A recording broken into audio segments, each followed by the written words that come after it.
வீட்டில் தெய்வம் நிறைந்திருக்க பூஜை அறையில் இந்த பொருளை வைங்க. அதே மாதிரி உங்களுக்கு பண வரவு எப்போதுமே இருக்கணும், செல்வம் நிறைஞ்சிருக்கணும் அப்படின்னா பூஜை அறையில் சில பொருட்களை வைக்கணும். அதுவும் என்ன அப்படிங்கிறத இந்த வீடியோவில் நம்ம தெரிஞ்சுக்கலாங்க. நீங்கள் இன்னும் சேனலை சப்ஸ்கிரைப் பண்ணலைன்னா மறக்காமல் சப்ஸ்கிரைப் பண்ணிக்கோங்க. பக்கத்தில் இருக்கக்கூடிய ஆல் பெல் சிம்பலையும் ப்ரெஸ் பண்ணிக்கோங்க. அப்போ தான் நான் போடுற வீடியோ உடனுக்குடனே உங்களுக்கு நோட்டிஃபிகேஷன் ஆகும். இப்போ நம்ம வீடியோக்குள்ளே போகலாம் வாங்க. வீட்டில் தெய்வம் நிறைஞ்சி இருக்கிறதுக்கு பூஜை அறையில் இந்த பொருளை கண்டிப்பாக வச்சுருங்க. பொதுவாகவே வீட்டில் தெய்வ அருள் நிறைஞ்சிருந்தால் தான் வீட்டில் மகிழ்ச்சியும் செல்வமும் நிறைஞ்சிருக்கும்.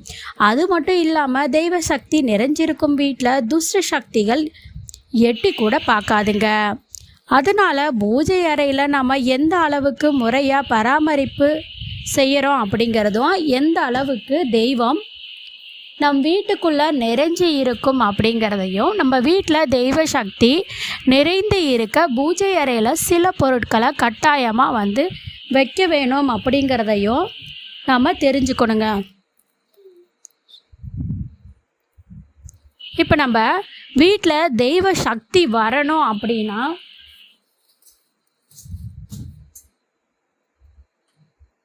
நம்ம வீட்டில் தெய்வ சக்தி வரணும் அப்படின்னா நம்ம கோமாதா படம் வைக்கணும். அது எப்படி வைக்கணும்னா, பூஜை அறையில் வைக்க வேண்டிய படங்கள் அப்படின்னு முக்கியமாக இருக்கும் பார்த்தீங்களா, அந்த படத்தில் கோமாதா பசுமாட்டை நாம் பூஜை செய்யும் போது வணங்கும் போதும் தெய்வங்களின் முழு ஆசீர்வாதமும் நற்பலன்களும் கிடைக்கும். அதனால் இந்த கோமாதா படத்தை வச்சுடுங்க.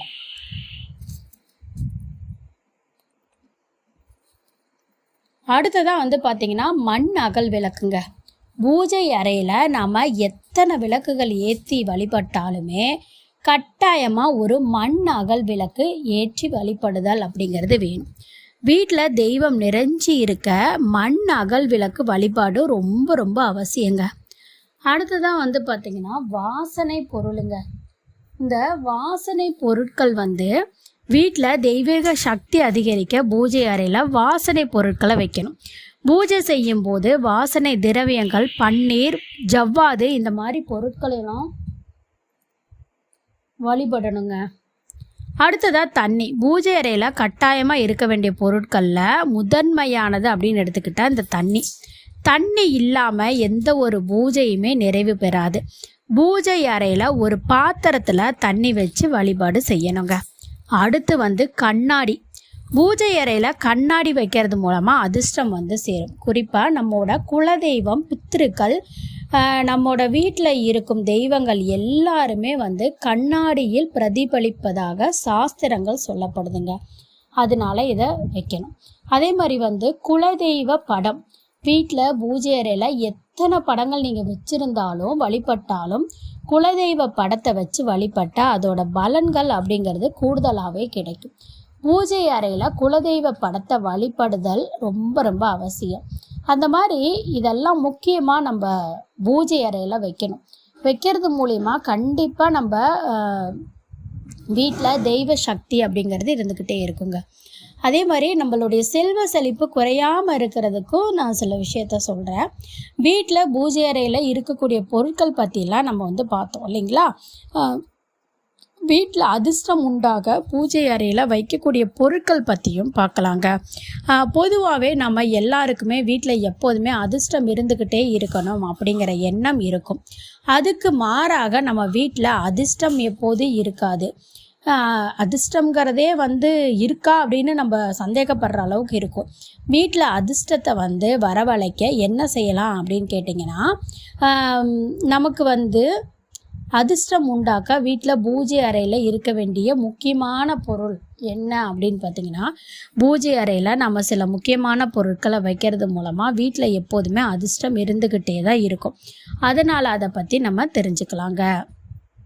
அதாவது வீட்டில் பூஜை அறையில் இருக்க வேண்டிய முக்கிய பொருள், அதிர்ஷ்டத்தை ஈர்க்கக்கூடியது அப்படின்னு எடுத்துக்கிட்டால் வசம்பு, 2 வெட்டிவேர், 3 ஏலக்காய், 4 லவங்கம், 5 பச்சை கற்பூரம். பச்சை கற்பூரத்தை பற்றி உங்களுக்கு நான் விரிவாக சொல்கிறேங்க. பூஜை அறையில் வைக்கிறதுனால நமக்கு என்ன நன்மைகள் நடக்கும் அப்படிங்கிறது நான் சொல்கிறேன். ஏன்னா ரொம்ப இந்த பொருட்கள்லே முக்கியமானது பச்சை கற்பூரம். வெள்ளிக்கிழமை அன்னைக்கு சுக்கரஹோரையில் ஒரு மஞ்சள் துணியை எடுத்துக்கோங்க. அதில் வசம்பு 9, வெட்டிவேறு ஒரு கைப்பிடி, ஏலக்காய் 9, லவங்கம் 9, பச்சை கற்பூரம் கொஞ்சமாக, இதெல்லாம் சேர்த்து ஒரு முடிச்சு போட்டு அதில் உங்களுடைய குலதெய்வ பெயரை எழுதி வைங்க. இந்த முடிச்ச பூஜை அறையில் வச்சுட்டு வழிபடுவதன் மூலமாக வீட்டில் அதிர்ஷ்டம் இருந்துக்கிட்டே இருக்கும். தினமுமே பூஜை செஞ்சு முடித்ததும் ஒரு வசம்பனை எடுத்து நெருப்பில் காட்டி அதனோட சாம்பலை எடுத்து நெற்றியில் பூசி வந்தீங்கன்னா நேர்மறை எண்ணங்கள் எல்லாமே அதிகரிக்கும்.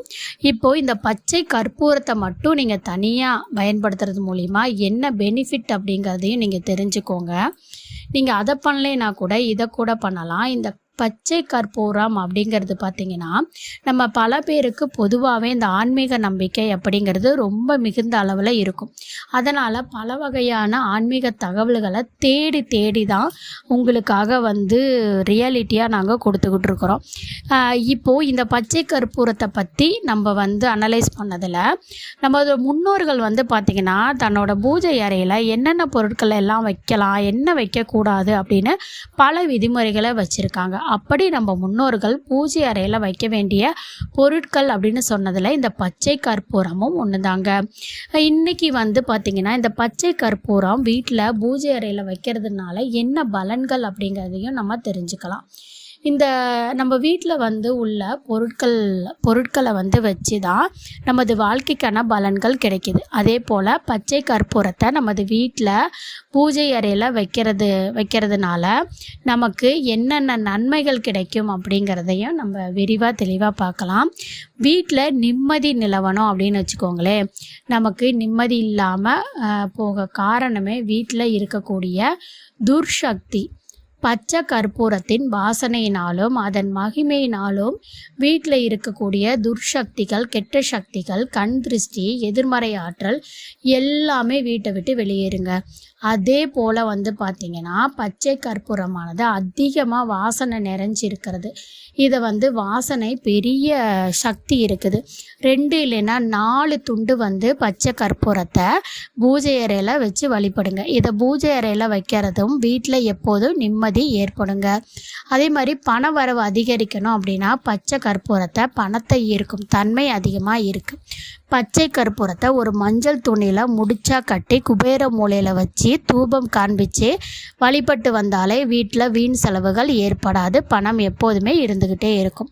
இந்த கற்பூரத்தை பணம் இருக்கும் இடத்துல வைக்கும்போது அங்கு வரும் எதிர்மறையான வாசங்களையும் சக்தியையும் இது தடுத்து நிறுத்தும். அதே போல் 2 பச்சை கற்பூர துண்டை ஒரு பேப்பரில் வச்சு மடித்து உங்களோட பர்ஸில் வச்சுக்கிட்டிங்கன்னா உங்களுக்கு பண வரவு அதிக அளவு இருக்கும். தொழில் வியாபாரம் விருத்தி அடையணும் அப்படின்னா நீங்கள் செல்வம் பெறுகிறதுக்கு, பணம் புகழ் இதெல்லாம் கிடைக்கிறதுக்கு நீங்கள் பணம் புழக்காட்டம் எங்கே இருக்குதோ அந்த கல்லாப்பெட்டியில், பணப்பெட்டியில், இல்லைன்னா பீரோ இந்த மாதிரி இடங்களில் பச்சை கற்பூரத்தை ஒரு டப்பாவில் போட்டு வச்சுடுங்க. அதே போல் வாசனை மிகுந்த இடங்களில் மகாலட்சுமி குடிக்கொள்வாள். அதனால் பணம் புழங்கும் இடங்களில் வாசனை மிக்க இந்த பச்சை கற்பூரம் இருந்தால் செல்வ செழிப்பு எப்போதுமே இருக்கும். அதே மாதிரி நீங்கள் நினச்சது நிறைவேறணும் அப்படின்னு நினச்சிங்கன்னா பொதுவாக வீட்டில் நடைபெறக்கூடிய எல்லா சுப நிகழ்ச்சிகளையும் பச்சை கற்பூரத்தை இடம்பெற செய்வது நல்ல பலன்களை அளிக்கும்.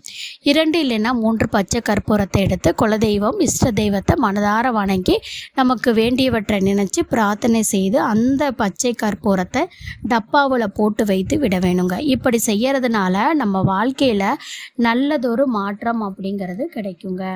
இந்த வீடியோ உங்களுக்கு பயனுள்ளதாக இருந்துச்சு அப்படின்னா மறக்காமல் சேனலை சப்ஸ்கிரைப் பண்ணிக்கோங்க. வீடியோ பிடிச்சிருந்துச்சுன்னா லைக் பண்ணிக்கோங்க. நன்றி.